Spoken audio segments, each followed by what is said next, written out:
dhaamsaa tamsaasa oduuti. Reediyoon dhaamsaa tamsaasni oduu torbaanitti yeroo hunda kiilooheerzii dambalii biyyaalessaa waliif tuubuu odeeffachuun intarneetiin baatamu sabskiraayibii akkasumas sheerii fi laayikii kan gurra dhaggeeffattoota isaa bira gahu reediyoo jaalatamaa fi hordoftoota baay'ee qabudha. Takaleef akkam turtan kanarraa akkam tattaafattan kabajamtoota hordoftoota reediyoo dhaamsaa. Har'as akkuma yeroo kaanii oduu fi odeeffannoo barsiisoo bohaarsoo fi bashannansiisoo ta'an qabannee istuudiyoo teenya guddicha oliif tuub chaanal galleera. Isinirraa kan eeggamu reediyoo keessan cuftanii afaan keessan banattanii nu dhaggeeffachuu qaba. Kan dursoo dura irratti hangafoota oduu.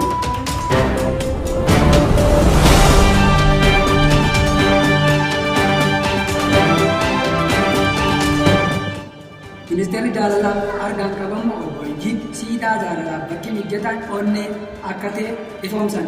Akkaatuma kanaan ministeerichi oduu torbee fuula weebsaayitii isaanii kan ta'e nyaara irratti maxxansanii akka ibsanitti qarree kana fakkaatu siidichi onnee keessatti ijaaramuu qabaas akeekan oduunuma wal fakkaatu.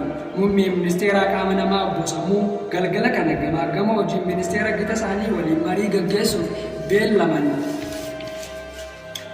Akka oduun mana marichaa bakkaan solaa yookaan Boordilipsii jedhamtu irraa baate tokko addeessitutti ministeeronni maricha irratti hirmaachuuf affeeraman kanneen akka ministeera dhimma alaa Afyaayin bakka bu'ootaa obbo Warramni, ministeerri odeeffannoo obbo Gurrii, ministeerri jallisiif turizimii obbo Ijii, ministeerri deetaan ministeera geejjibaa obbo Miilli, ministeerri galii fi kanneen biroo ni hirmaatu jedhamanii eegamu. Afyaayin mana marichaa obbo Warramni addeessan jechuun maddeen gabaasan.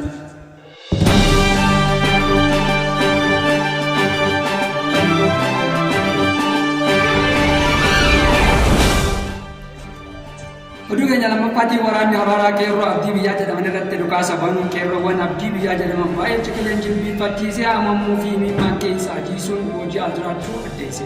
Waraanicha irratti namoonni boojuu kana keessatti gahee leencaa baachaa jiran Birgaadir Jeneraal Biiraan, Meejar Jeneraal Araqeen, Ajajaan Kumaa obbo Jimaan, Ajajjuun Kitilaa Adde Sigaaraa fi Bunaa fi waa'illeen isaanii hojii boonsaa hojjechaa jiraachuu obbo Raabsaan reediyoo dhaamsaaf ifoomsan. Oduu xumuraatiin qeerroowwan Oromiyaa investimentii jaalalaa waloof taasisaa turan qarreewwan Oromiyaa lafa jirtu irratti investimenticha karaa sheer waloo jedhamu misoomsuuf qophaa'aa jiraachuu qeerroo miidiyaan gabaasan kan jiran hangafootaa fi quxisuu oduu keenyaatti turanii egaa dhaggeeffattootaaf hordoftoota reediyoo dhaamsaa waliif tuqchaadha. Sagantaa keenya irraa kana fakkaataa waan daawwattaniif nu faana turtaniif lamaan kan isin jedhu qopheessee dhiyeessaan alanii qaalameetii. 갑자기 내게 나타나준 너, 난 아무 말도 할 수가 없었지. 첫눈에 반한다는 이야기가